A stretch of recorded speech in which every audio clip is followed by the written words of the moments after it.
An amazing interview by a part-time reliever and part-time reporter, and Richard Bleier joining the show. What an incredible interview with Tanner Scott. You know, I do what I can out here. You know, it's just sometimes you got to dig deep to get the real answers we're looking for. Trying to take people's jobs. He's taking my job. He's going right now. I mean, I gotta help him out a little bit. Help you guys out. I think sometimes. after his baseball career, which hopefully you have a long time left, you should be on TV, Richard. I don't know about that. I have more of a face for radio, they say. So no offense. People don't understand how good this guy's personality is, and that's why you're joining All Access, so we could talk about it. The best part of that interview, by the way, was the fact that you took notes. You leaned behind Tanner Scott to look at them. I looked up his stats and everything. Yeah, Rookie move. I definitely panicked when the time came, and I forgot all my questions I had prepared for him. That's for sure. Were you on Baseball Reference? Which site did you use? Yeah, I used a little bit of everything. You know, I pulled up his splits, and I had a bunch of like really in-depth questions. And then when Tanner hit me with yes and no, you know, it's like he's got to give me something to work so with. So now to you build understand off what of. we deal Really? with. I agree. Yeah. Now, you know, that's why we love interviewing you. It's nice to see it from the other side. Exactly. I agree. Oh, I'm thrilled. Well, let's talk about your arm for a second in all seriousness. Rehabbing from that lat surgery, it's a pretty big deal. You threw a sim game yesterday. How are you feeling? What's the timetable for the return, hopefully for you in a spring training game here soon?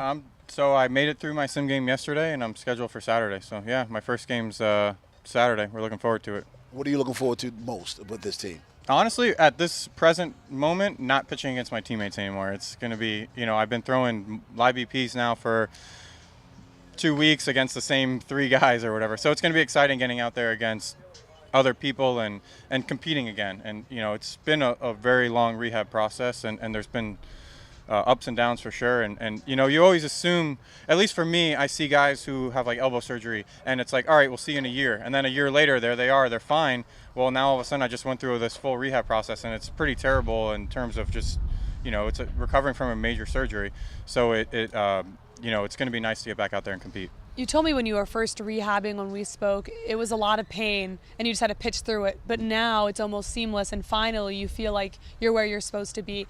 For you and as a reliever trying to get back to the big leagues and was so successful last season, what does it mean to you to be able to come back from something like this and pitch in the big leagues? Yeah, it's been interesting where it took me so long to get to the big leagues, and I finally got there and I had a little bit of success just to get another setback or whatever, you know, and to almost not do it all over again, but just kind of, you know, try and get back to the big leagues again. So at least I know how to do it because I've persevered through, you know, repeating levels multiple times and all that stuff. So now I can just take what I've learned over the last 10 years or so and apply it to a rehab process and get back out there. Okay, away from baseball, because Sara and I have a debate. All right, you guys have the music going right now. If you could have an entire album played while you're out here practicing, what album would you put in? Oh man, that is I wish you guys could hear my music, my playlist. It's probably we would love Britney it. Spears. It's all over the place. It goes from 90s rap See, that's to how my Whitney playlist Houston. is. That's why when you say to, album, I knew you'd have like oh, Whitney it's and awesome. Britney. Yeah, Whitney in there. JT. I have. Are you yes, singing "I Will Always Love You"? No, I won't sing because I'm awful No, I at said, singing. are you Oh, that guy do that I? sing? Yeah, absolutely. I wish I could. Honestly, it would be awesome to be able to sing. It would be a good time. But no, I cannot sing at all. Well, you mastered the reporting, so next thing you'll master is the singing. I don't know about that. So you don't know the album? What One album album. is it? Yeah, what one album? Oh, one album. Man, that's See, really mine put was me on the spot. KOD. Hers was the Carter 3.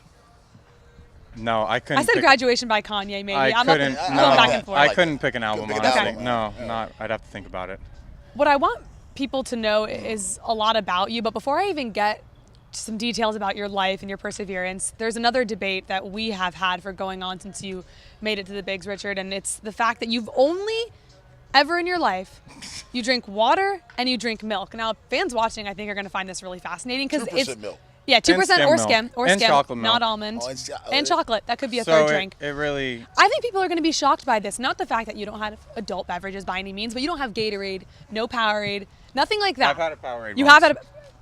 How did that? Can how I did say? that go? I Please. got paid $100 to drink a Powerade. Yeah. With the In Yankees 2000. With the Yankees No, organization. in 2012 with Oh. the Rangers. Oh, with the Rangers. Can I name him? Is that bad? No, it's fine. Scott Feldman, whatever. Scott Sorry, Feldman Scott. paid this guy $100 to drink a $100. Powerade. Yeah, he told that story a couple of days ago. But Unbelievable. chocolate milk, you didn't say though. Yeah, you didn't say that. That technically could be 3 drinks. Yeah, that's my bad. Sorry about that. So you don't cramp up from the lack of Gatorade, Powerade, electrolytes, just water. Yeah, just You know, water. Bananas, green Yeah, I vegetables? eat bananas and stuff. Okay. Oh, his But diet's that's- not limited. It's just No, the I drinks. eat. I need to I replace definitely the eat. potassium that Gatorade puts back in you. Yeah, you can imagine that I get asked this question quite a bit throughout the years once people find out. Because it's weird. And exactly, It's odd. exactly. It's No, odd. it is. And I've always thought about the answer, and I always wanted to make this elaborate sob story, and it really just, I was picky as a kid, and I never grew out of it, and that's really what it is. Oh, so But- your parents didn't make you? No, my sister's normal, my brother's normal. I'm just not normal. Whatever.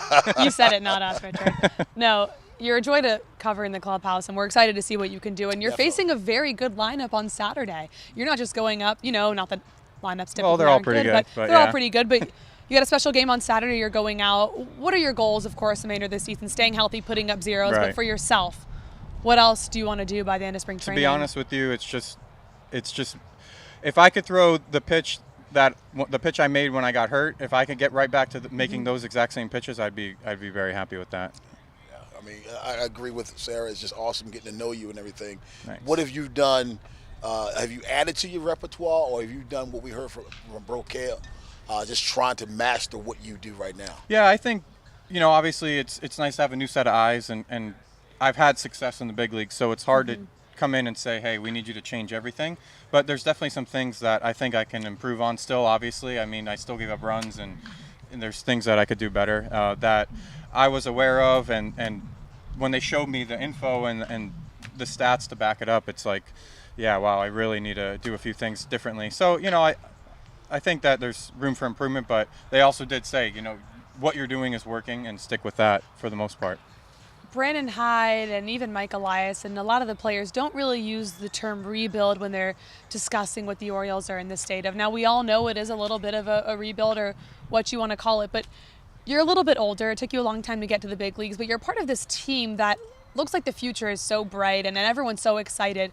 For you, having played baseball for so long, you're surrounded by these young guys. What's special about being a part of this right now, the rebuild, whatever you want to call it? I think that whatever 25 guys go up north are going to want to win. We're trying to win every single game, and we're just competitive by nature. We're not going to just, this doesn't, that's it. That's bottom line. We want to win, and people are not going to just roll out of bed and just go through the motions by any means, because the organization's rebuilding. Whatever they're doing, whatever moves they make are the moves they make, and we can't control that. But the things we can control and our career paths and all that stuff, everybody is playing for the team, and then also, playing for whatever point they're at in their career. They want to get it done. Have there been discussions, whether it's with Brandon Hyde or some of the coaches or the veterans like yourself in the clubhouse, discussing that? Yeah, absolutely. It's been an open forum, I would say, where the communication is very good between not only Brandon but Mike too. So we're, it seems it's nice because he's like a first-year manager and a first-year GM. So it seems like we're all kind of trying to figure out the best way to get this done, short-term and long-term for them. So it's definitely, it seems like we're all in it together, where sometimes not, I'm not implying anything with the Orioles, but it's just in general, the front office and the players might have different goals or whatever. And it seems like we all have the same goal.